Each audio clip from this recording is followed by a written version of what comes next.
Assalamualaikum warahmatullahi wabarakatuh. Halo semuanya, selamat pagi, selamat siang, selamat sore, dan selamat malam semuanya dimanapun kalian berada. Om Swastiastu, Namo Buddhaya, salam kebajikan. Gimana nih kabarnya semua? Saya harap kalian dalam kondisi sehat ya.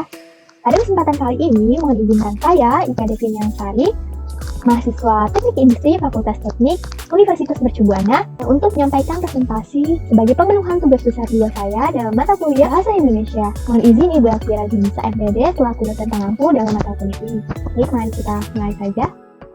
Nah, pokok bahasan yang akan kita bahas pada kesempatan kali ini yaitu pendahuluan tentu saja, kemudian ada latar belakang, kemudian apa itu UKBI, siapa sasarannya, bagaimana pelaksanaannya, gimana pelaksanaannya, mengapa pentingnya UKBI itu dilaksanakan. Oke, kita lanjut. Pertama, ke pendahuluan. Nah, kita tahu bahwasannya bahasa merupakan alat komunikasi antar sesama manusia. Nah, pada hakikatnya bahasa selain sebagai alat komunikasi, juga sebagai sarana untuk berinteraksi dan mengekspresikan diri. Dalam hal tersebut, ada makna tersirat yang memiliki makna bahwa bahasa memerlukan interaksi antara kedua belah pihak yang saling mengerti apa yang diucapkan dan memahami maksud yang diucapkan tersebut. Karena itulah, bahasa dikelompokkan menjadi 2, yaitu langsung dan tidak langsung. Bahasa yang langsung disampaikan secara lisan melalui mulut, sedangkan bahasa yang tidak langsung disampaikan melalui bahasa tubuh, kemudian surat, dan simbol-simbol khusus. Nah, Indonesia. Di Indonesia, keberadaan bahasa dianggap sangat sakral mengingat keberagaman budaya yang ada di Indonesia. Di Indonesia memiliki hampir 652 bahasa daerah. Itu pun belum termasuk dialek dan subdialeknya. Bahasa Indonesia diproklamirkan pertama kali pada tanggal 28 Oktober 1928. Pada kala itu, pemuda sadar akan pentingnya persatuan. Namun bagaimana mewujudkan rasa persatuan itu? Akhirnya terpikirlah beberapa gagasan yang dirangkai dalam sebuah iklan Sumpah Pemuda yang diperingati pada tanggal 28 Oktober. Dalam iklan tersebut, akhirnya bangsa Indonesia memiliki kesadaran akan pentingnya kesatuan dan kemerdekaan tanah air, menjadi suatu tonggak utama dalam sejarah pergerakan kemerdekaan Indonesia sebagai bentuk kristalisasi semangat untuk menegaskan cita-cita berdirinya negara Indonesia.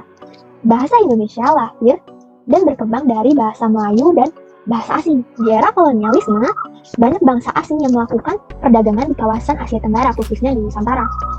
Bahasa Melayu memiliki kedudukan yang luar biasa dan dipandang sebagai bahasa yang lebih terhormat ketimbang bahasa timur lainnya. Dan tak jarang para pedagang pun memilih untuk belajar bahasa Melayu supaya mempermudah jalannya bisnis mereka. Nah, secara tidak langsung, bahasa yang dibawa oleh para pedagang asing ini dikenal oleh bangsa pribumi kita. Dan akibatnya disinilah bahasa Indonesia kaya akan kata serapan asing, dan hampir 70% kata bahasa Indonesia diambil dari kata serapan bahasa asing, yaitu ada 9 bahasa. Kebanyakan dari bahasa asing yang kita serap yaitu dari bahasa Belanda. Tidak heran lagi kan, karena kita dijajah selama 3,5 abad oleh Belanda. Nah, lanjut.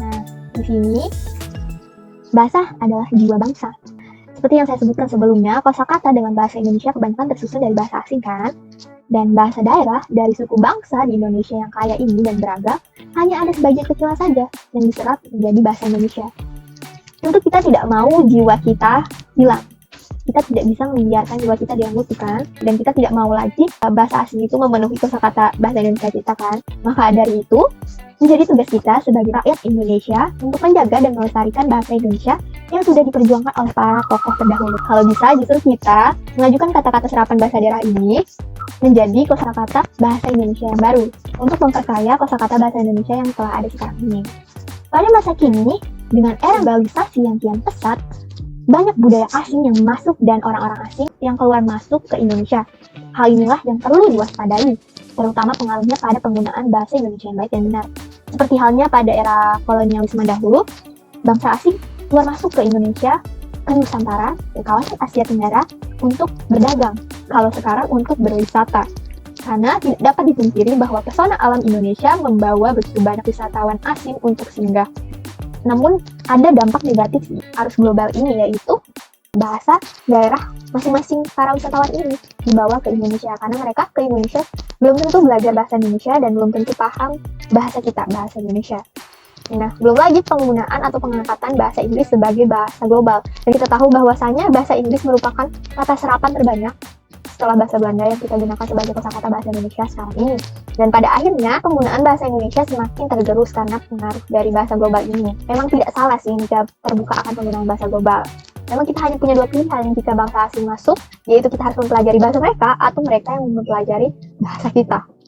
Nah, karena itulah bangsa Indonesia yang memiliki ragam bahasa daerah dan banyak dikunjungi oleh wisatawan asing ini memerlukan suatu alat pengevaluasian tingkat kemahiran berbahasa Indonesia demi mempertahankan jati diri bangsa Indonesia.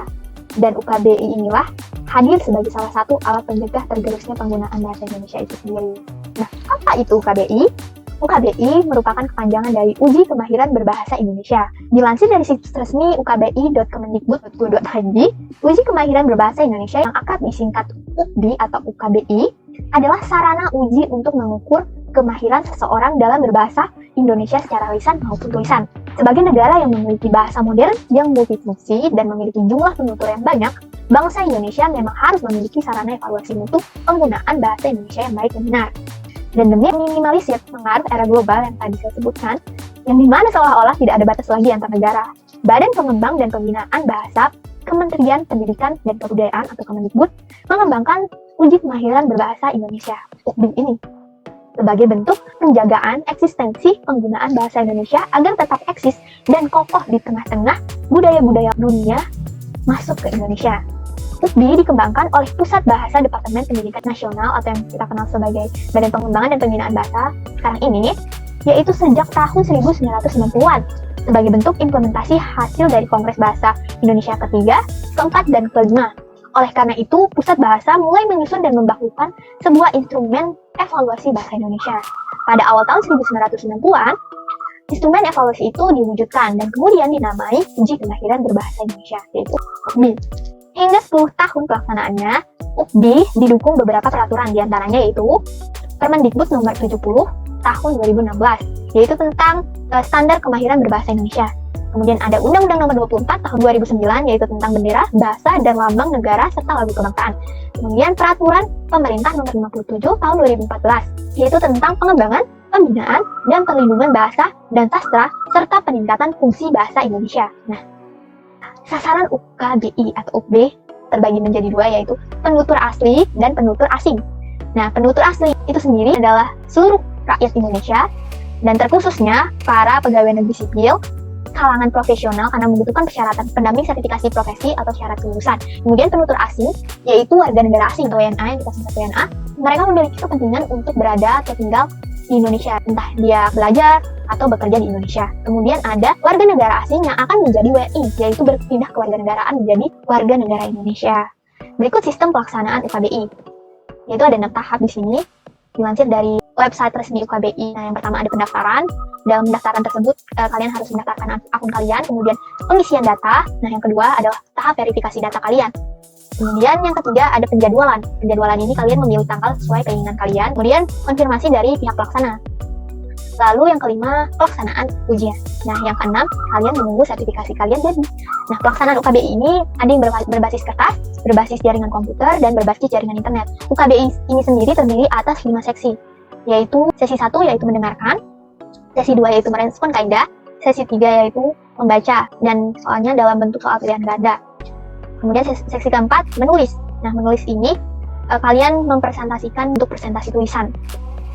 Nah, kemudian seksi kelima, berbicara. Berbicara ini kalian akan mempresentasikan dalam tulisan kalian dalam tulisan. Nah, peserta dapat mendaftarkan diri melalui tadi website resminya. Tempat pelaksanaan ujian kemahiran berbahasa Indonesia atau yang disingkat UKBI.